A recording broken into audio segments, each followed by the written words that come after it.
제 지역은 준공업 지역이 대부분을 차지해요. 공장이나 공업시설들, 산업시설들이 입지하는 조건의 용도에 있는 지역이다 보니까 네. 그거에 모든 게 맞춰져 있는데, 다만 현 상태는 주민들이 살고 계시는 그런 부분에 있어서는 주거에 대해서 정비해야 되는 시급성도 필요하고요. 녹지 공간 굉장히 부족하고 문화, 여가시설 이런 것들도 굉장히 부족해요. 과거에는 공장을 지을 토지다 보니까 네. 그거에 모든 게 포커싱이 맞춰져 있어서 교통은 너무 좋죠. 물류나 이런 것들이 원활해야 되니까. 근데 이제 시대가 바뀌었고 굴뚝 공장들이 없어졌잖아요. 그래서 4차 산업으로 재편되면서 많은 산업의 재편이 이루어지고 있는 과정에서 라이프 스타일도 바뀌고, 지금 주민들은 공장보다는 주거 용도로 전환된 이 라이프 스타일을 맞출 수 있는 용도 지역에 대한 새로운 고민이 필요하고 해결책이 필요하다라는 주문을 계속 주고 계셔서 그런 것들을 바꾸는 데 집중하고 있고, 심적으로는 중공업 지역이다 보니까 거주하는 주거 용도로 쓰는데 굉장히 규제가 많거든요. 그 규제를 개선하는 포커싱을 맞춰서 의정활동을 해왔습니다. 말씀드린 대로 공장에다가 집을 짓고 살고 계시거든요. 공장 땅에다가. 그러면은 이제 용도 지역이 굉장히 세밀화되면서 이 조닝이라는 거에 대해서 엄격한 규제가 있습니다. 공장 땅에 왜 집을 지어?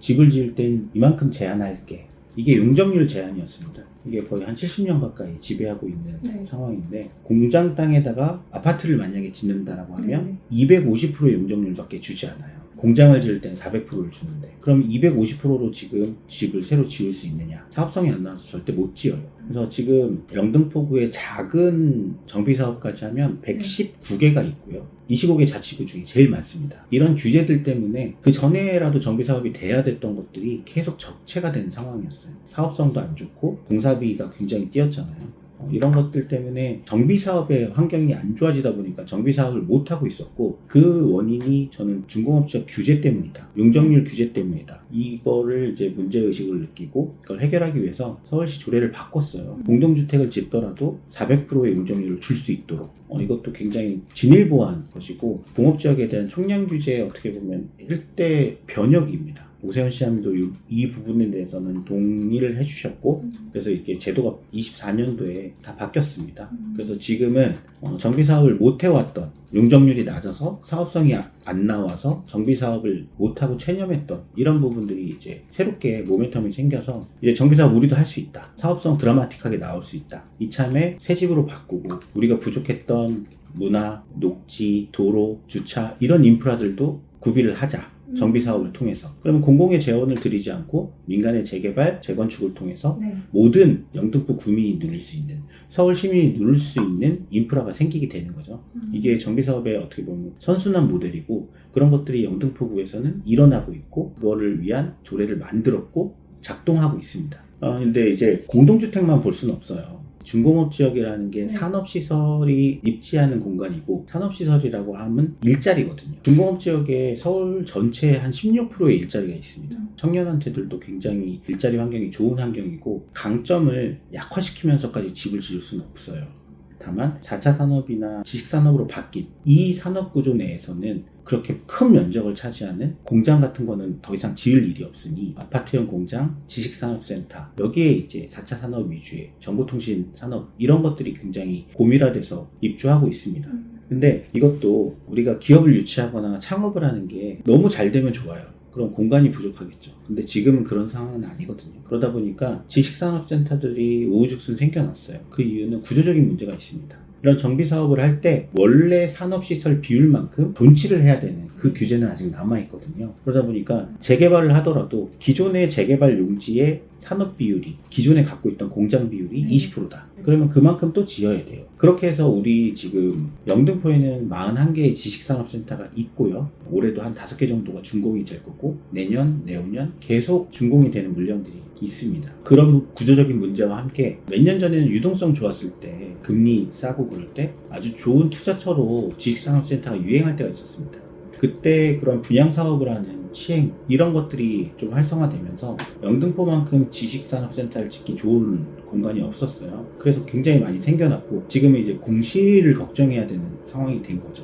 결국은 그 공실이 단순히 정비사업의 사업성을 약화시키거나 개발사업의 사업성을 약화시키는 이런 근본적인 문제도 있지만, 여기에 투자한, 그리고 여기에 민간이든 재원이 들어갔잖아요.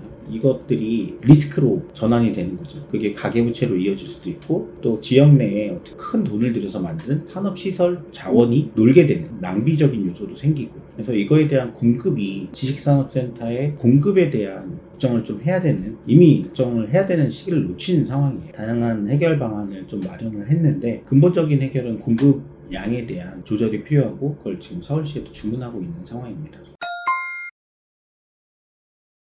지금 뭐 대통령도 굉장히 이 부분에 대해서 얘기하고 있고 서울시장도 각을 세우고 있죠. 결국은 내 집장만 아니면은 시민들의 일상은 내가 살 수 있는 집 네. 이게 필요한데 공급이 원활하지 않아요. 그 이유를 근본적으로 따져본다면 이 서울은 유유부지가 없잖아요. 결국은 재개발 재건축이 주택의 신규 공급의 가장 맥인데 그 맥을 과거 서울시장일 때 오세훈 시장이 시장하기 전에 그 집행부에서 이 맥을 다 끊었다. 재정비 사업, 재생 사업 수천억 원의 재원이 들어갔지만 양질의 주택은 공급하지 못했고 그때 정비 사업을 범죄시하고 규제하고 이랬던 그때 씨를 뿌려놨어야 됐는데 네. 그 씨를 못 뿌려놨으니까 지금 추수해야 될 시점에 새로운 주택 공급이 없고 공급 절벽이 생기게 되고 전월세로 몰리게 되고 더군다나 지금 11호 대책이나 그 전에 대책들을 보면 부동산 집값을 잡겠다고는 하지만 공급 없이 정부가 내놓은 규제책만으로는 시장이 작동하지 않아서 시민들이 더 주거 문제에 대한 어려움을 겪고 계신다라는 생각을 합니다.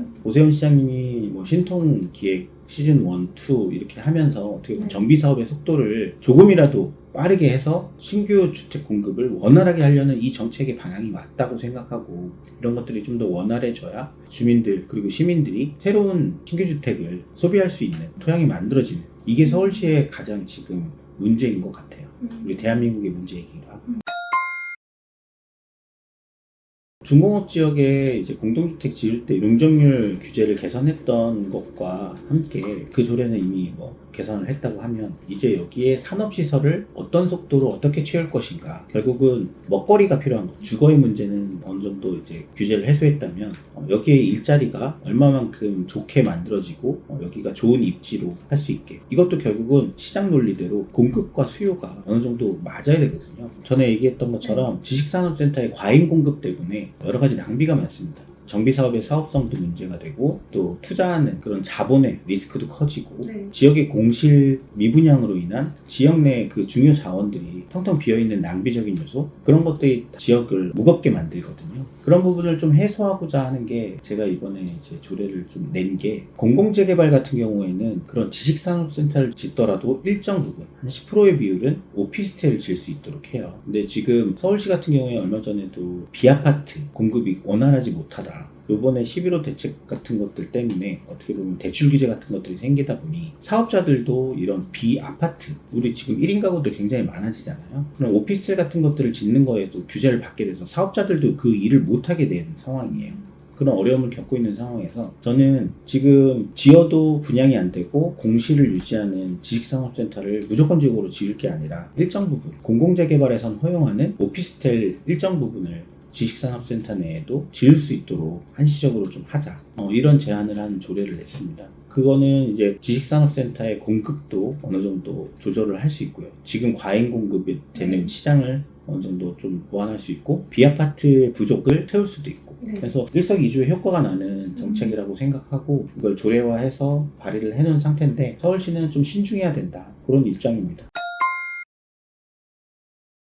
서울 시민의 네. 이익이 기준이 돼야 되겠죠. 지금 오세훈 시장님이 우리 당이고 우리가 여당 다수당으로서 서울시 의회에서 협력할 건 협력하고 또 좋은 방향으로 서로 협의해 오고 있는 이런 선순환이 계속 돼야 된다고 봅니다. 근데 그 기준은 집행부도 마찬가지겠지만 서울시 의회 역시 시민의 이익에 가장 부합하는 의사결정이 무엇이냐 이 기준을 가지고 일을 하고 있고 거수기처럼 오세훈 시장이 하는 일은 모두 다 오케이? 이런 건 아니죠. 시장님께서 대부분은 시민들의 눈높이와 시민들의 이익을 맞춰서 일을 잘 하고 계시고 그거에는 적극 협력하되 일정 부분은 시민들의 이익이 반할 수도 있다. 이런 염려가 됐을 때는 그거는 오히려 더 적극적으로 건의를 드리고 정책들이 다시 노정될 수 있게 하는 것들이 저희 여당의 역할이고 네. 우리 서울시의회 국민의힘 의원님들은 그런 것들을 잘 해왔다라고 생각합니다. 시민들의 선택을 받아서 시민들을 위해서 일을 해왔습니다. 다양한 성과도 있고 시민들에게 보고드리기에 뿌듯한 일들도 많은데요. 부족한 부분도 있을 겁니다. 하지만 모든 제 의정활동의 가장 중심은 시민들의 삶 그리고 시민들의 행복을 위한 의정활동을 해왔습니다. 그런 것들 한번 지켜봐 주시고요. 이런 것들이 계속 연속되고 또 시민분들께 더 큰 행복을 드릴 수 있도록 계속 노력하겠습니다. 성원해 주셔서 늘 감사드립니다.